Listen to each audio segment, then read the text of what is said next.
What up, guys? Need to talk about a check engine light and particular codes that I had. Maybe this will help somebody out there that's probably short on funds.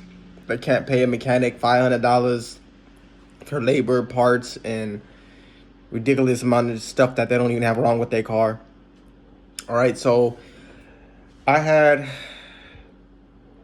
two codes on my engine. Check engine light. Car was running rough. Uh, anytime I have a check engine light, I always try to address it as soon as possible. I see people driving around with check engine lights on for like months at a time, and I just be like, "Yo, that shit don't ever bother you."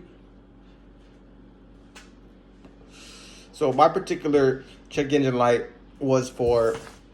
Now, mind you, I went to AutoZone. I went to a few different places um, that didn't really charge anything to look at what was wrong with my car. So I went to AutoZone. They gave me this little printout. I plugged in my their scanner at a P1101, and eventually it turned into a P2228, which ultimately intake airflow, system performance, and a filter trim system is lean.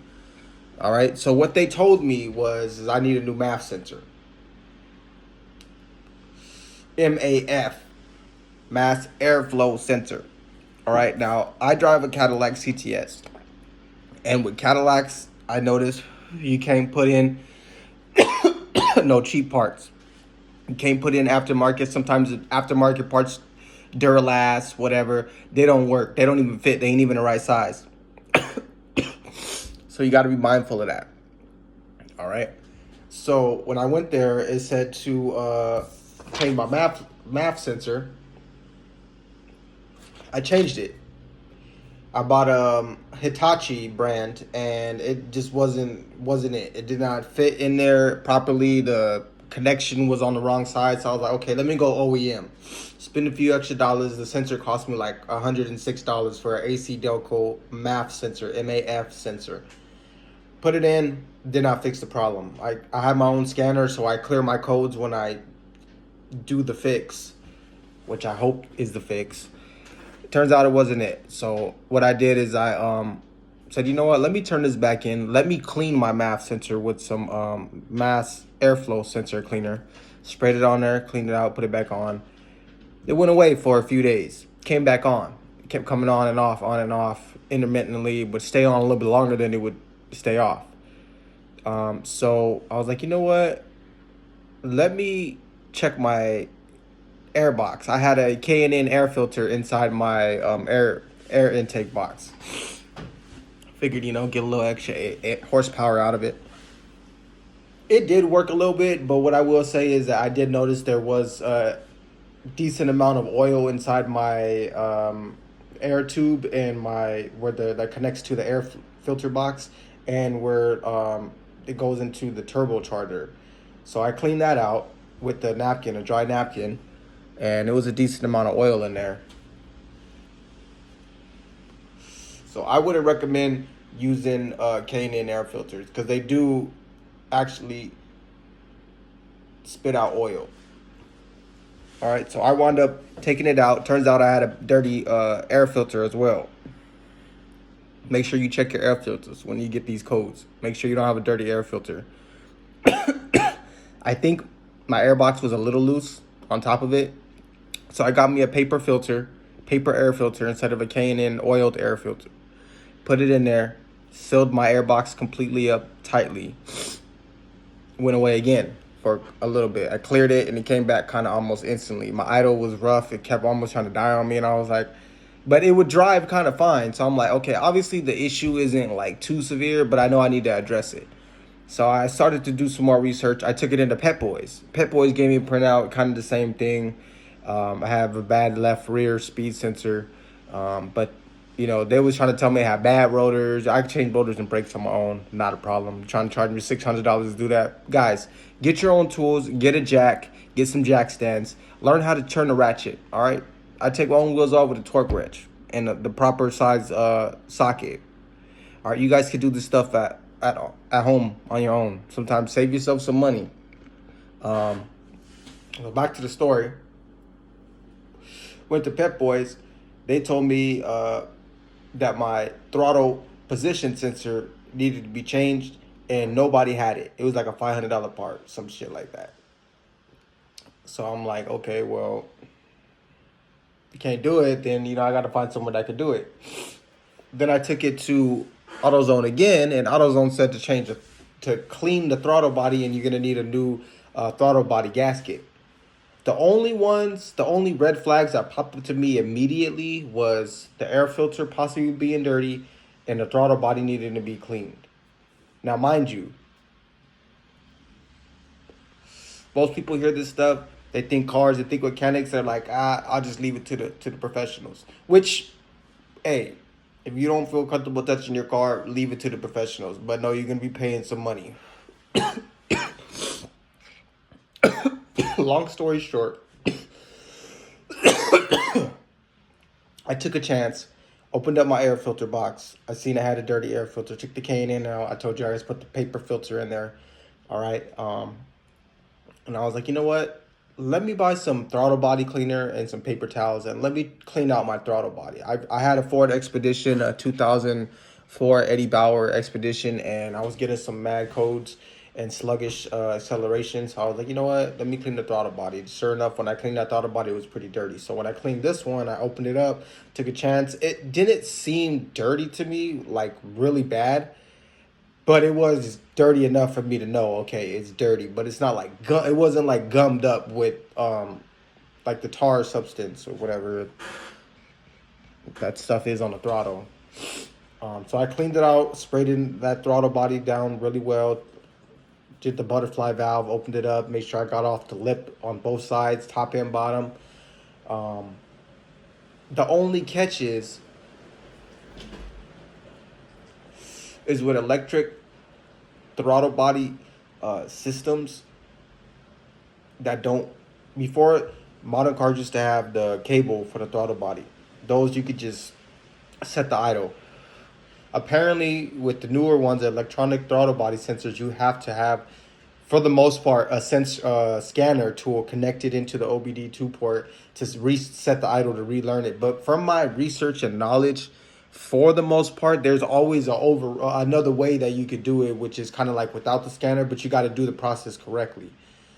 I didn't do it like to the T of what I researched, but I kind of like filtered around it.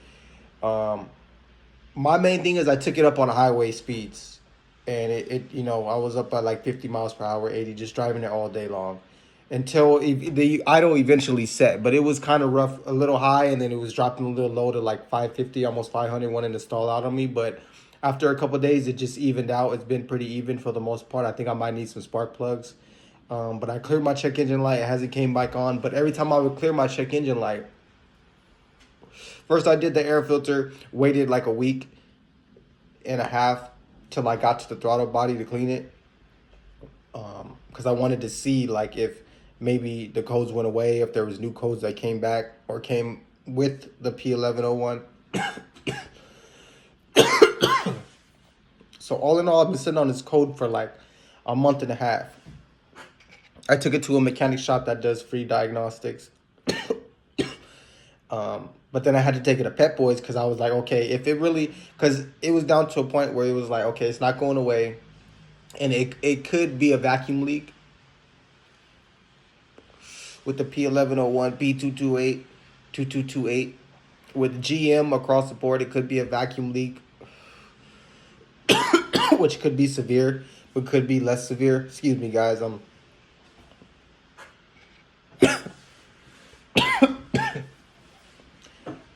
self-medicating. Anyways, my whole point to this video is I could have wound up spinning because they were telling me, Pep Boys was telling me I needed a new pedal with the sensor attached to it, along with the throttle body with the sensor attached to the throttle body, which would have turned out to be like almost $1,200. Now, I drive a Cadillac, so I have to pay a little bit more. People that drive Benz, Mercedes, BMW, Benz, Mercedes, same thing. But with Cadillacs, I know, I'm going to have to spend that little extra bread. But it took me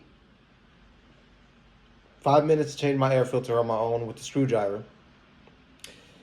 And it took me 30 minutes to take off my throttle body and clean it and put it back together. Instead of waiting for them to call you at the mechanic shop, 2, 3, 4, 5 hours sitting in the lobby waiting, you could spend 45 minutes and the situation was solved by itself. Not everything can be solved by yourself, but if you take a chance and realize how simple some of this stuff is, like I do my own oil changes, I change my own spark plugs, my own ignition coils. Most of this stuff is so simple. It's if you're willing to screw in a TV to the wall, mount it to the wall, put together a bookshelf, put together a bed in your house, you can turn the screw on a car. Just got to spend the money. And well, sometimes I don't get the expensive tools, guys. Yes, the more expensive tools are more durable. I will say that.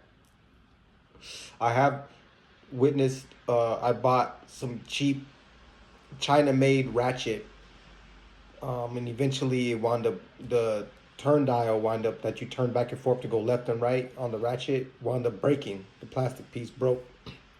So I tried out Duralast. Duralast is not a bad brand for some tools, but you got to be mindful of what jobs you're using it on.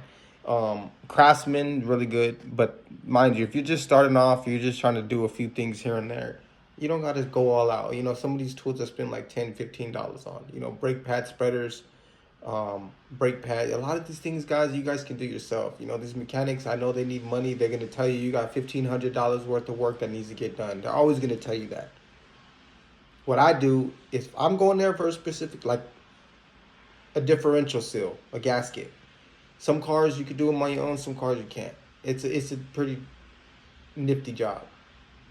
But be mindful, learn what's easy. Air filter, oil change, 15 minutes. While the oil is draining, you can put your air filter in. Brand new air filter. Once the oil's done draining, put the oil in, boom.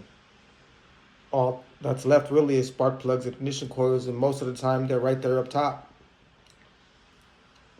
Most ignition coils, I believe, there's like a 10 millimeter bolt, and then you got your spark plugs. You have a spark plug removal tool that's magnetic. Put it in there, unscrew it, take it out. Hey guys, I'm just dropping knowledge bombs on you, and I learned all this on my own from buying broken cars and like willing to actually fix these cars on my own. I don't have a mechanic license, so if you don't want to take my advice and the knowledge I'm passing on to you guys, don't.